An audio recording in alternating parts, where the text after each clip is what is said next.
Hola a todos, es un placer saludarles nuevamente. Hoy estoy muy emocionado porque comenzaremos con una nueva serie en el canal que les será de gran bendición. Es acerca de cómo leer la Biblia, reglas de interpretación bíblica para conocer cuál es la voluntad de Dios en su palabra. A veces cuando abrimos la Biblia puede ser difícil saber por dónde empezar, cómo profundizar en su mensaje. Por eso, invité a alguien muy especial para que nos guíe en este recorrido. Quiero presentarles a mi amigo Daniel Bernard, quien tiene un gran amor por la palabra de Dios y una forma muy clara y práctica de enseñarla. Daniel estará compartiendo con nosotros consejos y principios que nos ayudarán a comprender y aplicar las Escrituras en nuestra vida diaria. Estoy seguro que su enseñanza será edificante para todos nosotros. Además, quiero recomendarles que visiten su canal y su página para profundizar más aún sobre el estudio de la Biblia. Pueden encontrarlo en la descripción. Ahí podrán encontrar recursos, estudios detallados y un espacio también para hacer consultas sobre diferentes temas bíblicos. Agradezco a Daniel por aceptar esta invitación, por su disposición a compartir su conocimiento y su experiencia con todos nosotros. Así que prepárense para aprender, reflexionar y crecer en el estudio de la Biblia. Sin más preámbulo, lo dejo con Daniel.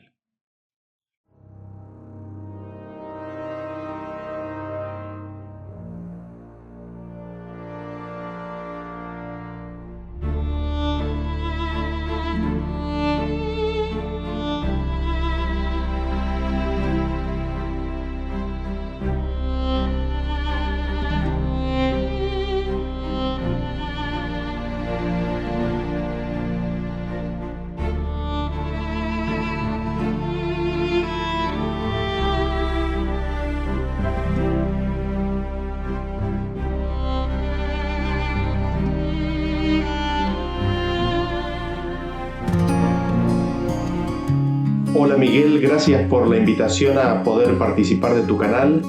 Gracias por poder compartir junto contigo y con la audiencia de Project 1888 algunos pensamientos y algunas reflexiones respecto de los principios de interpretación bíblica.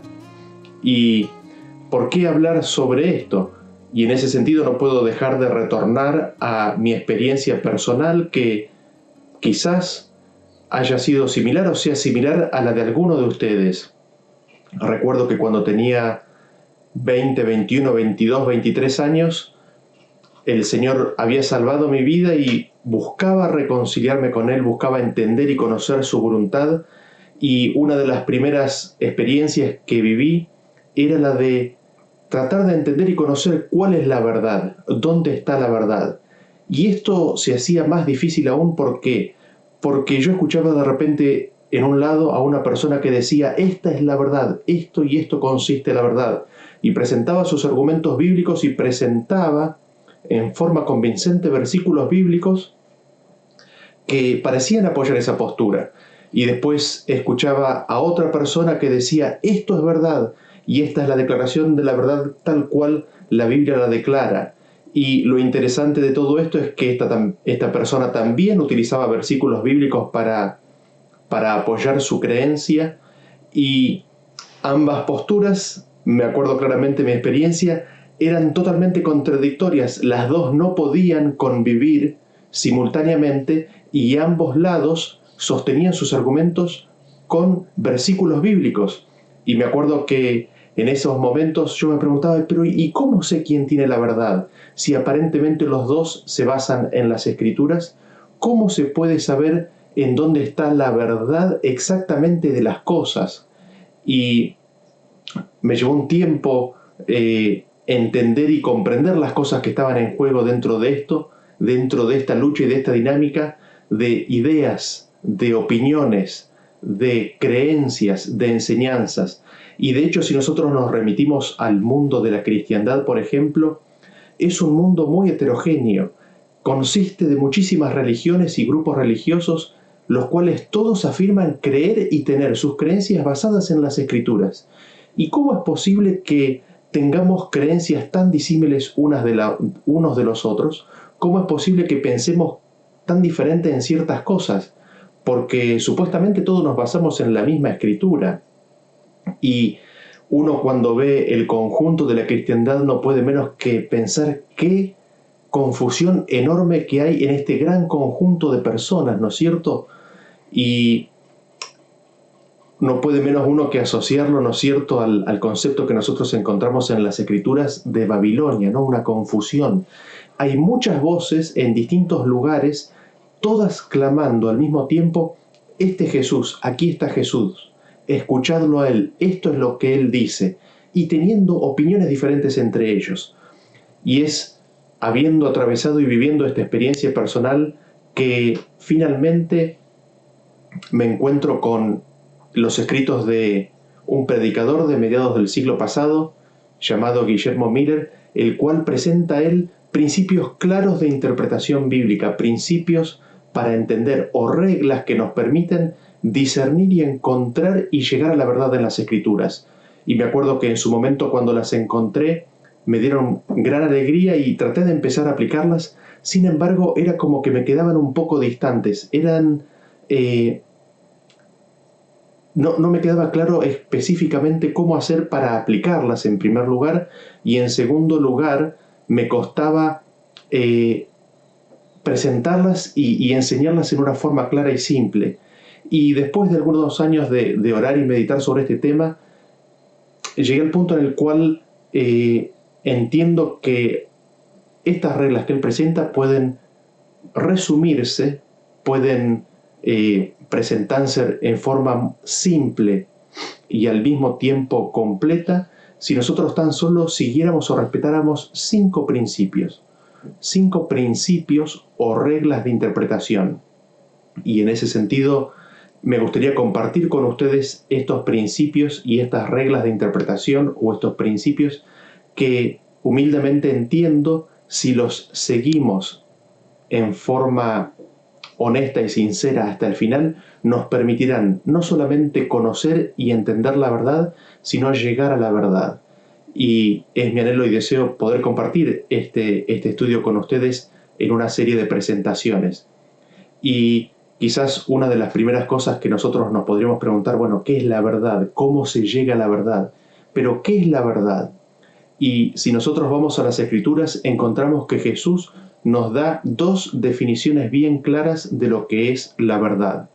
Y al respecto me gustaría que leamos en primer lugar en el libro de Juan, capítulo 17, versículo 17, Jesús nos dice: santifícalos en tu verdad, tu palabra es verdad. En este capítulo Jesús le está orando al Padre, le está orando a Dios, y le dice a Dios, mientras le habla, le ora, le dice: santifícalos. ¿A quienes? A los discípulos, en tu verdad, tu palabra es verdad. Y aquí nosotros tenemos una definición que es muy importante. La palabra de Dios es verdad. La palabra de Dios es la declaración de la verdad. Y nosotros nos podríamos preguntar, pero bueno, ¿qué es la palabra de Dios? Nosotros tenemos la palabra de Dios como la voz audible, ¿no es cierto?, que pronuncia, que habla, que fue la que creó la creación, que creó la tierra en 7 días. Pero, ¿qué más es la palabra de Dios? ¿Hay algo más que es la palabra de Dios? Y al respecto hay un par de versículos que me gustaría compartir con ustedes, en los cuales vamos a ver que la Biblia se llama a sí misma, se autodefine como la palabra de Dios. La Biblia se llama a sí misma con distintos nombres, y me gustaría que veamos algunos de ellos a continuación. Y quizás el primero lo encontramos en Isaías capítulo 34, versículo 16, que nos dice: inquirid en el libro de Jehová y leed si faltó alguno de ellos. Ahí, haciendo una referencia a las Escrituras, ¿no?, a la Biblia, vemos que se llama a sí misma la Biblia el libro de Jehová. En Juan capítulo 5, versículo 39, Jesús dice: escudriñad las Escrituras porque a vosotros os parece que en ellas tenéis la vida eterna. Y aquí vemos que Jesús, haciendo referencia en sus días al Antiguo Testamento, porque todavía no había sido escrito el Nuevo Testamento, hace referencia a la Biblia como las Escrituras. Así que vemos que la Biblia se llama el libro de Jehová, se llama a sí misma, ¿no?, el libro de Jehová, las Escrituras. Y en Lucas capítulo 8, versículo 21, Jesús dice que le dice a las personas que le vinieron a hablar, les dice: mi madre y mis hermanos son los que oyen la palabra de Dios y la hacen. Y en Hebreos 6:5 nosotros leemos que se habla de un grupo de gente que gustaron de la buena palabra de Dios y de los poderes del siglo venidero. Así que nosotros vemos que la palabra de Dios, las Escrituras, la Biblia, se llaman a sí mismas la palabra de Dios, la buena palabra de Dios. En Colosenses capítulo 3:16 dice: la palabra de Cristo mora en abundancia en vosotros, enseñándoos. Así que a la Biblia, a las Escrituras, también se la llama, ahora en este caso, la palabra de Cristo. Y el último versículo que me gustaría compartir con ustedes respecto de este punto se encuentra en 2 de Timoteo 2:15, que dice: procura con diligencia presentarte a Dios aprobado, como obrero que no tiene de qué avergonzarse, que usa bien la palabra de verdad. Así nosotros vemos que las Escrituras, la Biblia, se llaman a sí mismas, se autodefinen como la palabra de Dios, la buena palabra de Dios, las Escrituras, la palabra de Jehová, la palabra de Cristo, la palabra de verdad. Y aquí nosotros conectamos con el versículo que leímos recién, ¿no es cierto?, el de Juan 17:17, que decía: santifícalos en tu verdad, tu palabra es verdad. La palabra de Dios es la palabra de verdad. ¿Por qué? Porque la palabra de Dios es verdad. Por eso viene a ser la palabra de verdad. Y sé que suena como un trabalenguas, pero básicamente lo que está diciendo es que lo que sale de Dios es verdad. Por lo tanto, su palabra es verdad y puede ser llamada palabra de verdad. Dios no miente y no puede mentirle, es imposible. Por su forma de ser, Él no puede mentir. Todo lo que Él dice es verdad. Y nosotros tenemos el registro de sus palabras en las Escrituras y en la Biblia. Así que quizás aquí tenemos una primera aproximación respecto de esta situación que les estaba presentando, de que en este mundo nosotros nos encontramos con un montón de voces que nos dicen: esta es la verdad, esta es la verdad, esta es la verdad. Pero vemos fácilmente que no todas estas declaraciones son verdad al mismo tiempo, porque son incompatibles entre sí. ¿Cómo hacer para saber qué es verdad? Entonces tenemos esta primera definición que nos dice de que la palabra de Dios, la Biblia, las Escrituras es la verdad. ¿Qué es la verdad? La realidad de cómo son las cosas, la realidad de este mundo, la realidad del pecado, la realidad de Dios, la realidad de cómo es Dios y qué quiere hacer Dios con nosotros, la realidad de nuestra condición pecaminosa y la realidad de las promesas de Dios. Eso es la verdad, la descripción de la realidad así como Dios la ve y la entiende. Y al respecto hay algo más que es llamado palabra de Dios. Nosotros tenemos que en Juan capítulo 1, versículo 1 dice que en el principio era el verbo era con Dios y el verbo era Dios. Esta palabra verbo aquí también es correcto traducirla como palabra. En el principio era la palabra. Esta palabra, este verbo, este logos, hace referencia a Cristo, y a Cristo se lo llama la palabra de Dios. Y siendo que la palabra de Dios es verdad, la palabra audible, la palabra escrita, evidentemente también la palabra de Dios viviente, Cristo Jesús, tiene que ser verdad. Y nosotros encontramos la revelación de esto en Juan capítulo 14. Los invito a que leamos Juan capítulo 14, versículo 6. Dice: Jesús les dijo: yo soy el camino, la verdad y la vida. Nadie viene al Padre sino por mí. Cristo es el camino del Padre, es el camino al Padre. Cristo es la verdad del Padre, la verdad de Dios y la verdad acerca de Dios. Cristo es la vida de Dios manifestada aquí en esta tierra. Y nosotros notamos que Jesús nos dice que Él es la verdad. En Él está la verdad. En Él está la verdad. ¿Y por qué Jesús habría de decir esto? entre otras razones, es porque nosotros solemos pensar de que nosotros tenemos la verdad. Y en este sentido, los invito a que consideremos las opiniones que tenemos sobre la vida, sobre las cosas espirituales. ¿Acaso no pensamos que son verdad? ¿O acaso alguno de nosotros piensa y cree y mantiene creencias que son erróneas? No, todos nosotros creemos por defecto de que lo que creemos es verdad. Y lamentablemente, como seres humanos caídos y pecadores, solemos pensar que la verdad somos nosotros y está en nosotros. Solemos atribuirle el atributo de la verdad a nuestra propia condición, cuando en realidad es justamente lo contrario. ¿Qué es lo que nos dice el versículo? Engañoso es el corazón más que todas las cosas. ¿Hay algo que sea más engañoso en este mundo? No hay nada más engañoso en este mundo que tu corazón y mi corazón. Nuestro corazón nos engaña. Y he aquí en qué consiste ese engaño, en que creemos que tenemos toda la verdad. Y es en ese sentido también que Jesús viene y nos dice: yo soy la verdad, escucha mis palabras. Y es en ese sentido donde nosotros podemos encontrar y hallar la verdad. Podemos encontrar y hallar la verdad en la palabra de Dios, en la palabra audible, en la palabra escrita y en la palabra viviente de Dios, en Cristo Jesús. En estos tres elementos, la palabra viviente, la palabra escrita y la palabra audible de Dios, está la verdad para el ser humano. Fuera de ella no hay verdad.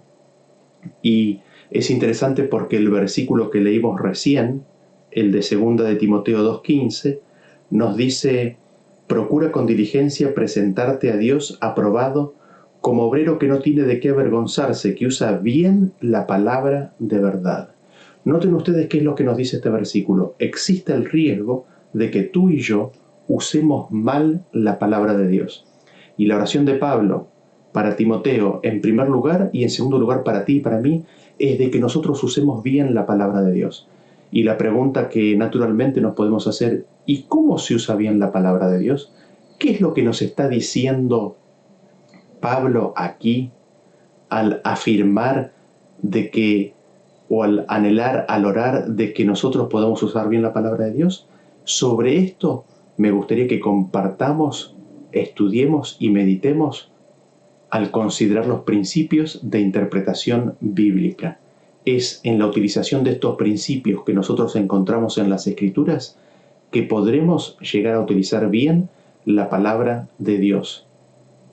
Así que los invito para que me acompañen en la próxima presentación y nos adentremos en estos principios, en estas reglas que nos ayudarán a utilizar bien la palabra de Dios, que nos ayudarán a llegar a la verdad, que nos ayudarán a conocer la verdad, que nos ayudarán a saber si la frase, expresión, declaración, creencia, sentencia que nosotros escuchamos de otras personas está de acuerdo ¿a qué? A la palabra de Dios, si está de acuerdo a la palabra escrita de Dios, si está de acuerdo a la palabra viviente de Dios. Así que los espero en la próxima presentación. Gracias por habernos acompañado y nos vemos en el próximo video, donde vamos a entrar en este punto: los principios de interpretación.